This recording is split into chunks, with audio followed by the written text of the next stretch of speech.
Hello, hello, hello everyone. Welcome back to another video. Alright, let's see what we got for you right now. We have a city car. We have a car that many of you may say I've never seen them before. Some of you may even question this brand. Well, let me explain to you what we have. We have for you a 143 scale 1983 Talbot Samba. And this is a cabriolet. They call them cabriolet in some parts of the world. In some other parts of the world, we'll call them convertible.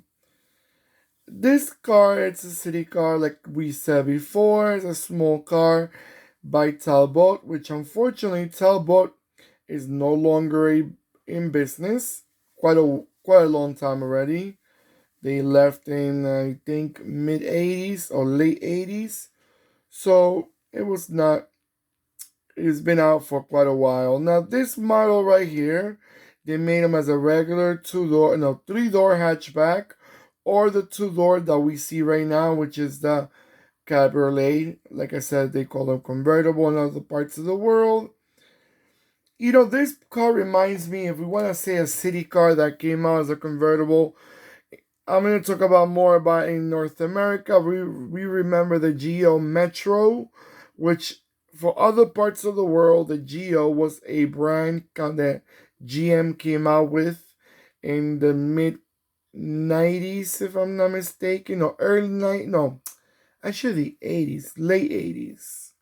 And they came out with this brand that was supposed to compete with other city cars. And one of the models they came out with was the copy of a Suzuki Swift, but it was called Geo Metro.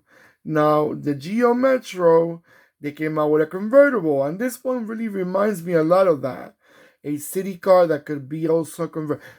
What I'm trying to say by this is that just because you drive a city car, and people always associate city cars with being cheap, being boring. It's just a car to take you from point A to point B. You don't have to be boring. You could be in a convertible. You could still drive from point A to point B in a little convertible that you could zoom around these little streets in Europe. And I find that to be attractive. Not many brands did that, especially in a city car back in the late 80s. In so I tell you true, the Talbot Samba, it's a cute little car. Even the three-door hatchback, it was a cute little car. It has a bit of Peugeot, has a bit of Citroën. And what I say by that is because if you want to know a little bit more with this car is related to the Citroën LNA and the Peugeot 104, and also related to the Citroën Visa. So it does have that look. The front looks a bit of the Citroën. The back gives me the Peugeot look. So not bad at all. Now this car came as a manual transmission only, and the engine sizes was 1.0, 1.1, 1.2, and a 1.4. Small engine cars, we know that. They're not going to come out with no V8s. If you were expecting to hear V8 in this one, you could sit down and wait because it wouldn't happen.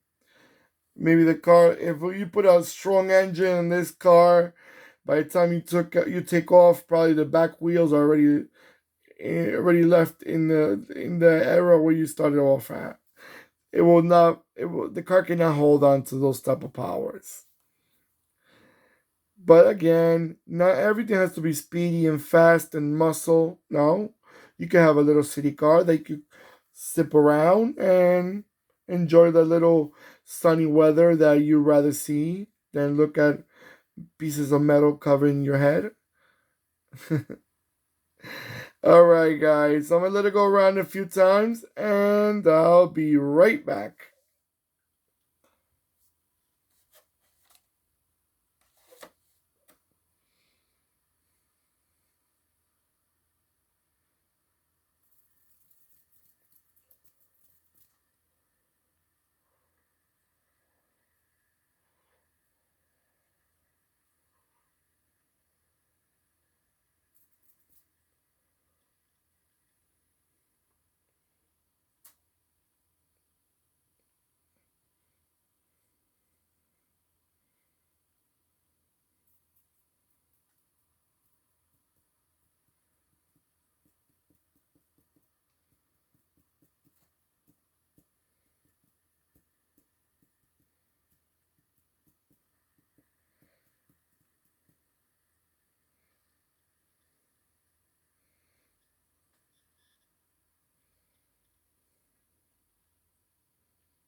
Okay, guys. So, ladies and gentlemen, what do you guys think about this car? I, my thoughts. I have an eye for every car. If people are gonna say, "Oh, if it's not a Ferrari or Lamborghini, the rest of the cars they all look alike," no, no, no. This is a perfect example. This car does not look alike other cars because it's already cabriolet or convertible, how you call it. How many city cars do you see as a cabriolet? Not many. So it does not really look like other cars. So do you remember these cars in your homeland? Have you ever drove one of these? The convertible or the little three-door hatchback? Do you still see them around? Were they reliable? And Talbot altogether, do you still see Talbots in your country? Maybe you still see one or two that people take care of them, or when you see them when you go to the car show. Was Talbot ever sold in your country? Let me know all these things in the comments. I would love to read them and hear from you guys. And don't forget to click and subscribe. And you know the bell. I explained to you in every video. The bell will remind you, the one that's right next to the subscribe button, will remind you when I'm posting more videos. So it does the homework for you. You cannot ask for more. I cannot offer you more than that. Alright, guys, don't forget to give me that beautiful thumbs up that I always truly appreciate. And we'll see you in the next video. Take care of yourselves and goodbye.